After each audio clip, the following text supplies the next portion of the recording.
नमस्कार सज्जनों। आइए आज रामचरितमानस के पेज 24 की चौपाई का पठन करते हैं। पुनि प्राण हो पृथ्वीराज समाना,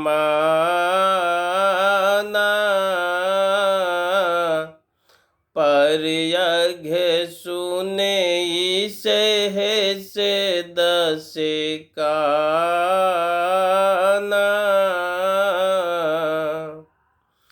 बाहुरी साक्र सम बिनऊ तेरी, संतत सुरानिक हित जेहि।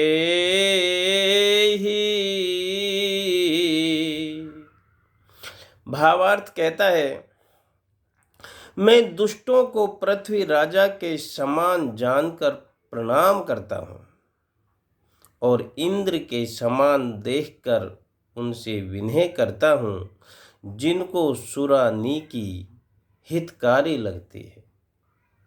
देखिए, पुनि प्रणव पृथुराज समाना, पृथ्वी राजा हुआ था। उसने ईश्वर की प्रशंसा, यश और कीर्तन को सुनने के लिए 10,000 कान मांगे थे। इतना मतलब उनको प्यार ईश्वर से था। वो उसकी इच्छा थी कि मैं 10,000 कानों से परमात्मा के गुणगान को सुनूं। देखिए, गणेश जी की जो ज्ञान मूर्ति है वही यही दर्शाती है। गणेश जी को बड़े बड़े कान दिखाए हैं। उनका मकसद भी यही है, संसार में सुनने को तो बहुत कुछ मिलेगा, मगर सार सार को सुनना है, अच्छी बातों को सुनना है। और यहाँ पर एक और दिखाया है, गणेश जी यानी हाथी की छोटी आंखें दिखाई गई हैं, जिसका विशेषता क्या है कि हाथी की आंखें सामने वाले वस्तु की आकृति को डबल करके देखती है। यानी हाथी को इंसान जो 5 फुट का है वो 10 फुट का दिखाई देता है, अर्थात सामने वाले को, दूसरों को कभी भी छोटा नहीं आंकना चाहिए, छोटा नहीं मानना चाहिए। पुनि प्रणव पृथुराज समाना, तो ऐसे में पृथ्वी राजा का प्रणाम करता हूँ जो अच्छी बातों यानी ईश्वर के गुणगान को सुनने के लिए 10,000 कान मांगे थे। पर अग सुनई सहस 10 काना, जो दूसरों की बुराई को 10,000 कानों से सुनते हैं। दूसरों की बुराई सुनने में उनको बड़ा आनंद आता है और ये एक बहुत बड़ा रोग है। ऐसा लगता है कि उन लोगों के पास दूसरों की जलन स्पर्धा के अलावा और कुछ काम धंधा है ही नहीं। देखिए, इसमें बुराई सुनने और सुनाने वाले दोनों को पाप लगता है। आप इसको इस तरह समझ सकते हैं, एक राजा ने एक बार ब्राह्मणों को भोज के लिए बुलाया। बहुत सारे ब्राह्मण भोज करने आए, लेकिन उन ब्राह्मणों में एक ब्राह्मण ऐसा था, जब वो भोजन कर रहा था उसके ऊपर से एक बाज मरे हुए सांप को लेकर जा रहा था। सांप के मुख से जहर की एक बूंद उसके खाने में गिर गई और ब्राह्मण मर गया। उस भोजन को करके ब्राह्मण की मौत हो गई।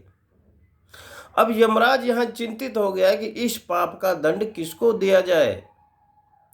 कुछ दिनों के बाद कुछ कवि वगैरह उस राजा की प्रसिद्धि सुनकर उस राजा से मिलने आए, सुनाने आए।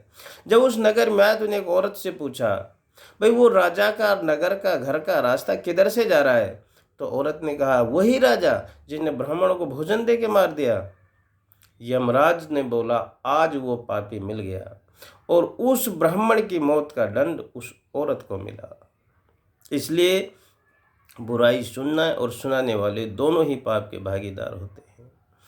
तो पर अग सुनई सहस 10 काना, बहुरी शक्र सम विनय होते ही, मैं इंद्र के समान मानकर देखता हूँ, विनय करता हूँ उन लोगों को जिनको सुरा मदिरा अच्छी लगती है।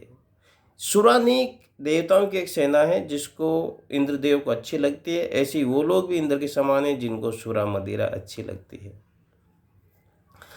देखिए, बुरा जो देखन में चला, बुरा न मिलिया कोई, जब घर खोजा अपना मुझ सा बुरा ना कोई। हम दूसरों को बुरा देते हैं, इंद्र तक को भी बुरा मानते हैं, लेकिन बुरा हमारे अंदर होता है। इसको ईसा मसीह के एक प्रसंग से भी आप समझ सकते हैं। एक बार कुछ लोग एक औरत को घसीटते मारते हुए हाथों में पत्थर लिए हुए थे, ईसा मसीह के पास आए और बोले, गुरुजी इस औरत को मार देना है, इसने बहुत बड़ा पाप किया, ये व्यभिचारिणी है, दंड की भागी है, सब हाथ में पत्थर है, इसको पत्थर से मार मार के हम जान से ख़त्म कर देंगे। ईसा बोला, बिल्कुल सही कह रहे हैं आप, इसने पाप किया है, इसको दंड की सज़ा मिलनी चाहिए, इसको मार देना चाहिए, लेकिन एक बात, इसको पत्थर वही मारेगा जिसने कभी जीवन में पाप नहीं किया हो। बुरा जो देखन में चला, बुरा न मिलिया कोई, जब घर ढूंढा अपना, मुझसे बुरा ना को। देखिए, आध्यात्मिक जो है, आध्यात्मिक की नज़र वो भी यही कहता है, जो दूसरों के दोषों को देखते हैं वे मिथ्या अहंकार बढ़ा लेते हैं, उनका अहंकार बढ़ जाता है और इससे उनके स्वभाव में क्रोध और घृणा आ जाती है। क्रोध और घृणा की वृद्धि हो जाती है और अपने आप को वो सबसे अच्छा सुपर समझने लगता है। इसलिए बुराई देखना और सुनना दोनों ही खतरनाक हैं। इसका और सिंपल एक उदाहरण मैं आपको बताता हूँ।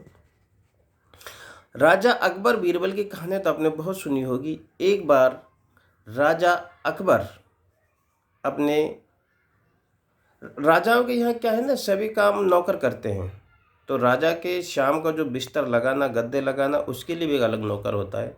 एक नौकर इसी तरह राजा के शयन कक्ष के बिस्तर तैयार करता था, शाम को डेली तैयार करता था। एक रोज़ उसकी इच्छा हुई, इतने अच्छे मखमल, मोटे मोटे अच्छे अच्छे गद्दे हैं, तो क्यों ना, अभी तो कोई देख नहीं रहा, मैं 2 मिनट इस पर लेट कर देख लेता हूँ। वो नौकर राजा के शाम को बिस्तर तैयार करके शयन कक्ष के और 2-4 मिनट के लिए उस पर लेट जाता है। वो नौकर सारे दिन का थका हारा था, उन गद्दों पे उसको नींद आ जाती है। 1-2 घंटे के बाद जब शयन का टाइम हुआ, रानी नशा खाना खा पी के नशे में चूर होकर मस्त होकर जैसे ही शयन कक्ष की तरफ गई, वो भी शयन कक्ष में जाकर उस पलंग पे जाकर पड़ गई, सो गई। रानी नशे में थी, कुछ देखा नहीं, एक तरफ नौकर सो रहा है, एक तरफ रानी सो गई। 1 घंटे के बाद राजा का जैसे टाइम, 1-2 घंटे बाद जब राजा शयन कक्ष की तरफ बढ़ा, राजा आकर के शयन कक्ष में क्या देखता है कि रानी नौकर के साथ सो रही है। वो आग बबूला हो गया, म्यान से तलवार निकाली और मारने ही बढ़ा था कि उसके दिमाग में बीरबल की एक बात खटक गई। बीरबल ने एक बार बोला था, राजन कभी कभी आंखों से देखी और कानों से सुनी भी झूठी हो जाती है। वो खिड़की के पास दरवाजे के बाहर बैठ गया। कुछ टाइम के बाद क्या देखते हैं, नौकर की आंखें खुलती है। जैसे नौकर की आंखें खुली, उसने बिस्तर पर रानी को देखा, काटो तो खून नहीं, वो घबरा गया, कांप तो बाहर भागा। राजा ने उसको पकड़ा, घबराओ नहीं, क्या हुआ जी, ऐसे ऐसे हुआ। बोला कोई बात नहीं। इसीलिए आज का सबसे बड़ा राज यही है कि बुराई को नहीं सुनो ना कहो, और ये जो बुराइयां हैं ना, ये इसी तरह से हैं, इन पे विश्वास मत करना, ये देखी और सुनी हुई भी झूठी होती।